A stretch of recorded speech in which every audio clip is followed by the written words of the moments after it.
The likely cause of epileptic seizures is under scrutiny in the High Court in Cape Town, where neurologist Dr. James Butler is continuing his testimony today.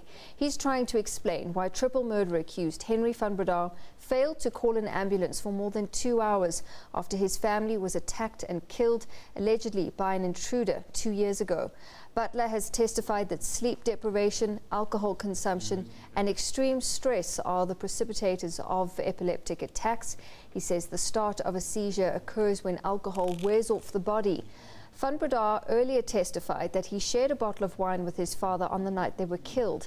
Butler recently diagnosed Van Breda with juvenile myoclonic epilepsy, a condition which he says cannot be faked and could explain why he did not call for help immediately. Right, well, let's get more now on this. Our Vanessa Puna has been covering this case for us. She joins us live from Cape Town. Vanessa, we know that this witness had earlier conceded to bias against Van Breda, but he has confirmed that he suffers from seizures in a form of epilepsy. So how does this weigh in on the case for both the defense and the state?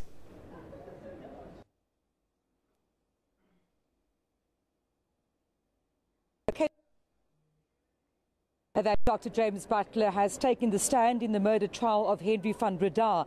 Now today what we've heard from Dr. Butler is that it would be highly unlikely for a person in a post-tectal state, that's of course is the period directly or immediately after suffering a seizure, to concoct a story as that would require a memory recall. Dr. Butler had earlier indicated or explained to the court that during this period the brain would be dysfunctional, of course, using neurological terms, etc. He's also found in the conclusion of his report that it is highly unlikely that Henri Van Breda was malingering. Of course, that would be faking or feigning an illness. Now, he says that Henri Van Breda's version, for example, of not being able to explain a bruise on his forehead could be indicative of someone in a post-tectal state. At that stage, of course, not realizing or remembering how he could have gotten that injury.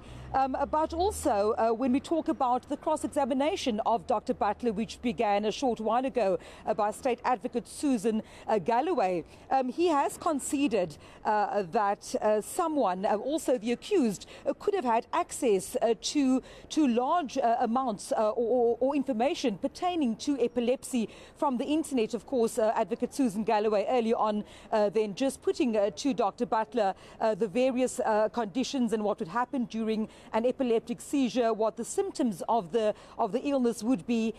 Dr. Butler then conceding that the average person, Joe Slope on the street, could have access to that information. Also, I can tell you that Advocate Galloway is also submitting that prior to February 2016, the history or alleged history pertaining to Van Breda's epilepsy is only his version, as he's had no prior medical history pointing to the fact that he either suffers from epilepsy or had suffered seizures as a result of that epilepsy. Court proceedings adjourned for the lunch break here, and I do expect Advocate Galloway to continue cross-examination when court resumes just after 2 o'clock this afternoon. Of course, this being the defence's final witness, who had earlier said that he did not believe, or rather that he believed that Henri Van Breda could be malingering, but after medical and neurological scrutiny and various tests to record the electrical activity of Van Breda's brain, he had come to a different conclusion, of course, now saying that he has no doubt, or he's as certain as Henri Van Breda's epilepsy as he would be of any other patient that he had seen. Of course, that would be the test for the state to disprove or to poke holes in the testimony of this neurologist, Dr. James Butler. But we expect that to get underway again just after the lunch break here at the Cape Town High Court. Yeah, and Vanessa, surely then this witness is a strong witness for the defense and kind of throws the state's argument into disarray. Well, I do believe that this witness is the defence's final salvo, if one can call it that.